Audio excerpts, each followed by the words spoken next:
Bienvenue dans l'émission Valorisée. Je reçois aujourd'hui une personne qui a su exceller dans le tennis féminin. Sa ténacité et sa grande capacité de travail l'ont hissée parmi les plus grands. Oui, je reçois Sarah Pitowski. Elle a aujourd'hui 48 ans, elle est devenue journaliste sportive et a fondé son agence de communication. Sa reconversion, elle l'a effectuée à 26 ans en faisant notamment une VAE, validation des acquis de l'expérience. Nous allons aborder avec elle sa transition professionnelle, comment elle a géré et pourquoi elle a fait ses choix, pourquoi avoir fait une VAE dans ce changement de métier. C'est parti, je vous emmène. Bonjour Sarah. Bonjour Marie-Aude. Ça me fait particulièrement plaisir de te recevoir aujourd'hui parce qu'on a un point commun. On est toutes deux championnes des Flandres, enfin des Hauts-de-France maintenant. C'est déjà un point commun important, effectivement. Moi, je me suis arrêtée bien plus tôt que toi parce que tu as atteint le niveau professionnel.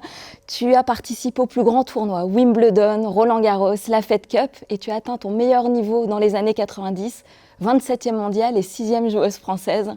Waouh! On a toujours du mal à parler de son palmarès ou de ce qu'on a fait dans le haut niveau. C'est souvent les autres qui vous le racontent, mais les années passant, c'est des souvenirs et une expérience de vie extraordinaire. Et c'était une première partie de ta carrière parce qu'à 26 ans, tu te lances dans une reconversion et tu deviens consultante en communication, notamment pour 15 Love, oui. L'agence que tu as fondée, et tu deviens journaliste sportive. On peut d'ailleurs t'entendre sur RMC. Tout à fait. Quand est-ce qu'à un moment, parce que tu as démarré à 6-7 ans le tennis, oui. Donc ça veut dire que tu as eu environ 20 ans de carrière, dont 10 professionnels. C'est un engagement énorme, aussi bien physique, mental, mais aussi en termes de temps, sur le temps passé sur les entraînements, en déplacement. Quand est-ce que tu t'es dit, il faut que j'arrête ? Alors, on ne se le dit pas de manière aussi abrupte.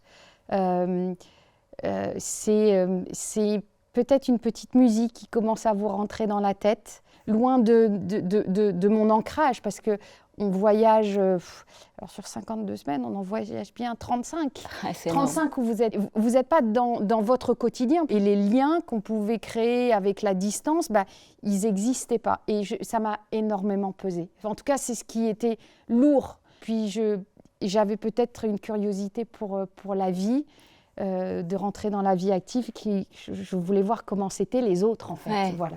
Ouais, ça a été un vrai déclencheur. À un moment, tu n'étais plus en adéquation finalement avec ce que tu voulais. Exactement. C'est-à-dire que les sacrifices devenaient des sacrifices. Et puis la décision était prise. Est-ce qu'un jour, tu t'es dit, c'est bon, j'ai pris la bonne décision, ou alors à quel moment tu as eu ce déclic ? Alors, la décision, elle est arrivée, je crois que je savais que c'était mon dernier Roland-Garros, donc on est en juin 2001. Déjà en janvier, c'est petite anecdote, je suis dans l'avion de retour d'Australie. Je vois l'avion décoller de Melbourne, je regarde par la fenêtre et je dis, je pense que je ne reviendrai pas. Enfin, je sens que je ne reviendrai pas. Ouais. En tout cas, pas en tant que joueuse de tennis. Et la première chose que j'ai été faire, c'est que j'ai été faire les boutiques et j'ai été acheter des vêtements civils. Enfin, j'avais envie de rentrer. Ce sera moi, la nouvelle Sarah. J'avais envie de m'acheter des vestes, enfin des choses qui n'avaient rien à voir avec ce que j'étais. Ça peut être un bon conseil d'ailleurs pour les personnes qui veulent changer de vie. Oui. Rachetez-vous quelque chose qui permettra visuellement de pouvoir le voir. D'ailleurs, on va en parler de cette nouvelle expérience. Je vais faire un focus sur ta carrière de journaliste sportif parce que certains sportifs le deviennent, mais pas tous. Quand tu démarres, tu es déjà chez Eurosport. Tu es en train de gérer ta transition professionnelle et là, tu décides de faire une validation des acquis de l'expérience pour acquérir un diplôme. Oui. Est-ce que tu peux nous raconter ? À la fin de ma carrière, je me sentais pas tout à fait légitime. Je me disais, mais en fait, mon nom, il y a eu un classement en face, mais maintenant, j'ai mon nom, mais j'ai rien en face. Et j'avais l'impression que j'allais pas être prise au sérieux. En tout cas, il fallait que je valide sans diplôme que mon expérience précédente avait des équivalences finalement. Alors peut-être de licence, je ne sais pas trop, mais et donc c'est là où en fait je me suis posée et j'ai pris les expériences de ma vie.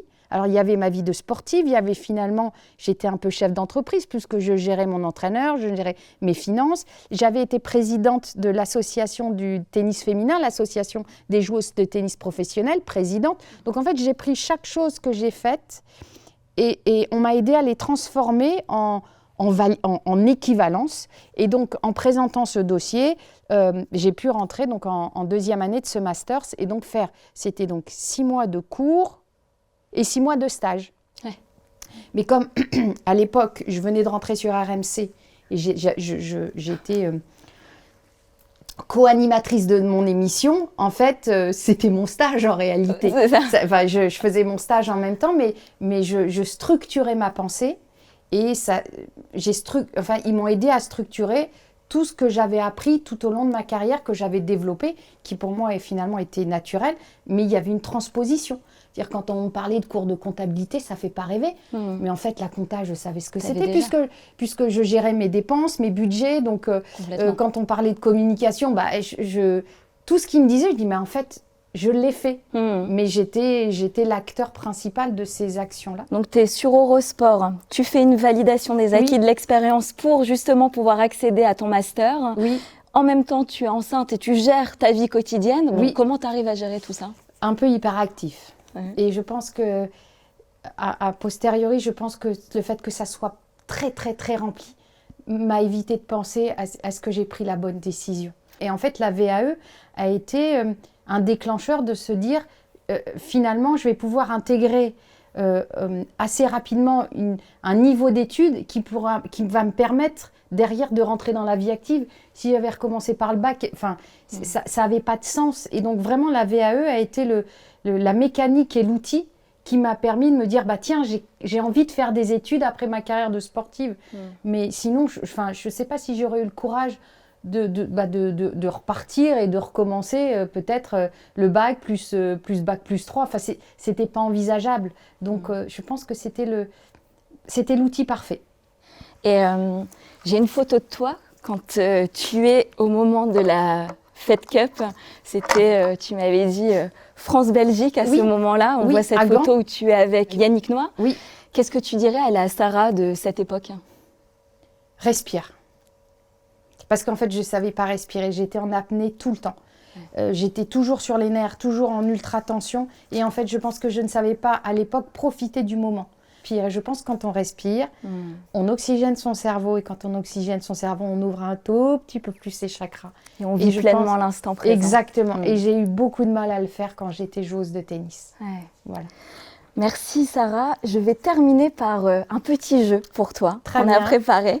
Ça s'appelle la boîte à questions. T'es prête? Vas-y. Je te laisse, allez, 10 secondes. L'idée, c'est justement de ne pas trop réfléchir, répondre avec ton instinct. Alors, si tu as 3 conseils à nous donner pour avoir confiance en soi? Déjà, faire du sport. Je pense que n'importe quelle activité physique permet de prendre un peu le contrôle sur son corps. Et je pense que ça aide dans la posture, ça aide à oxygéner son esprit. Donc, quoi qu'il arrive, faire une activité sportive, quelle qu'elle soit, je pense que pour une femme, ça permet d'appréhender, d'accepter son corps et de prendre confiance en soi. Le deuxième, c'est de se dire que nous, les femmes, on est capable de faire 2 choses à la fois et de pouvoir se réaliser dans un projet professionnel. Et c'est de se dire que ça, c'est une qualité juste incroyable. Le troisième, c'est d'avoir alors c'est pas un jardin secret, mais sa petite bulle d'oxygène. Et au-delà de sa vie professionnelle, même si celle-là est une passion, de se garder quelque chose qu'on aime faire, que ça soit de la peinture, que ça soit de la chanson, que ça soit du jardinage, que ça soit de la déco, d'avoir cette petite chose qui est qu'à soi et qui permet à un moment, quand les choses sont difficiles à digérer, à vivre, d'avoir cette petite porte. Comme Alice au Pays des Merveilles, on ouvre derrière et on va dans un monde qui nous fait du bien et qui nous réconforte.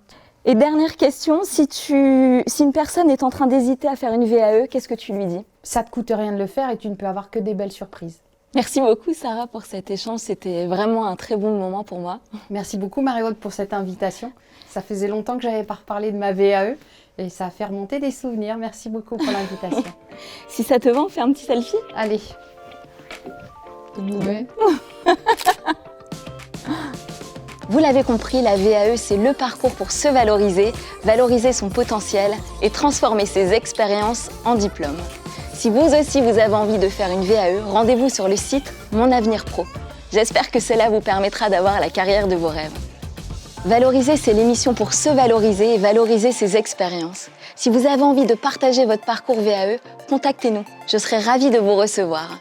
Et surtout, abonnez-vous gratuitement sur YouTube et notre podcast Valoriser pour être parmi les premiers à découvrir les histoires de vie que nous avons choisi de partager avec vous.